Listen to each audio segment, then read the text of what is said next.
2023 BMW XM Review. The BMW XM is out to divide opinion, and on that front, it's an overachiever. It's not quite as successful on other fronts. You're looking at the first dedicated BMW M car since the supercar that started it all, the M1.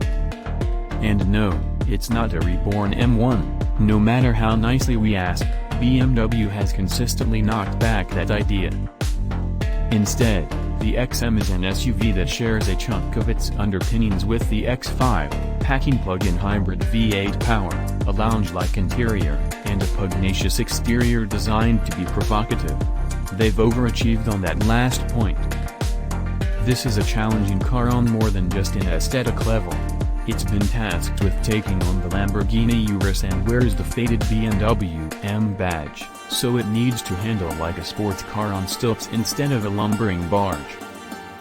But it's also meant to go head-to-head with the Bentley Bentayga, which means it'll need to offer an uber-luxurious interior and relaxed long-haul ride. Those traits aren't mutually exclusive, but they're challenging to balance.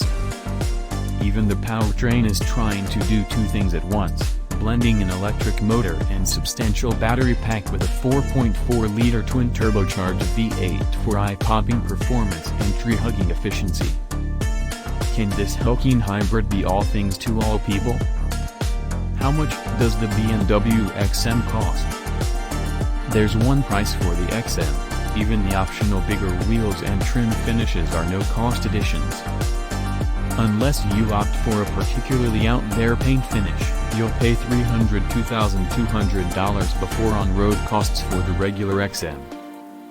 That's up $4,300 on when the car was announced for Australia, although it's significantly less than the $344,200 before on-roads you'll pay for the XM label red.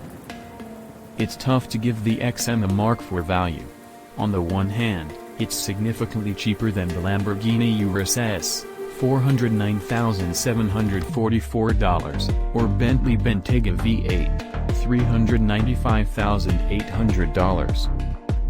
On the other, it's significantly more expensive than the faster X5M competition, $241,900.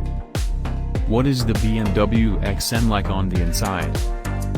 The outside of the XM is brutal and polarizing, the inside is beautifully designed and finished. Although there are parts shared with the X5 and X7, it looks and feels bespoke thanks in no small part to the vintage leather dashboard trim fitted to our tester. It's a unique look not really available anywhere else, and ensures no two XMs with the option will be quite the same. The driver and passenger sit in supportive seats with plenty of bolstering, and the view of the road ahead is commanding. Hopping out of an M3 into the XM is like moving from the basement into the penthouse suite, for better and worse. Everything you look at or touch feels high quality, from the oily smooth air vent adjusters to the waxy leather seat trim, and the infotainment system is every bit as polished as elsewhere in the BMW range. It's harder to navigate than before with the death of the dedicated climate controls, but it still has bugs covered for usability. The stereo is a highlight. Some brands charge extra for their punchiest sound systems, but the Bowers and Wilkins setup in the XM is standard and stunning. With thumping bass, exceptional clarity, and absolutely no distortion at high volume, it handles everything from Rage Against the Machine to Fret Again, without breaking a sweat. BMW describes the front seats as the front stage, which makes the rear seats backstage. They'll certainly make the kids feel like rock stars. Although the XM is a similar size to an X5, it rides on X7 aping wheelbase to free up more legroom, and it's worked, with enough space for leggy adults to sit behind tall drivers with legroom to spare. The seats are super plush, and the quilted trim wraps around from the seats onto the cladding over the wheel arches to create a lounge-like vibe back there. Forget the 7 Series, this is where you'll want to recline. At least, at a standstill.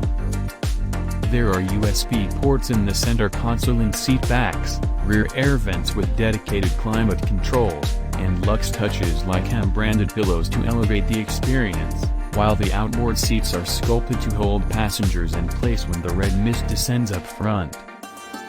If you want to lug kids around in style, there are ISOFIX points on the outboard rear seats and top tether points on all three. You'll easily get a child seat in behind a tall adult, although white leather might not be a sensible choice given how grubby kids can be. Although you get a middle seat belt, the middle seat is the poor relation. It has a shorter base, and it's narrowed due to the bolstering for the outboard pews. It's usable, but it's not on a par with the other positions. I can't think of many M cars where the rear seat presentation is a highlight, but that's the case here. With quite a rough ride, the XM doesn't fully deliver on its promise as a luxury hauler on the move though. Claimed boot space in the XM is 527 liters. There's no loading lid, and the floor is finished with rubberized strips designed to hold slippery items in place if you're driving hard. Beware though, the very pretty bag and charge cable included with the car is massive and very heavy. It's the equivalent of having a solid carry-on bag on board, which is something to be considered if you want to pack in a carload of people and their stuff, or bulky items like a pram. The one-piece luggage cover is also an inelegant solution compared to a conventional roll-away luggage cover.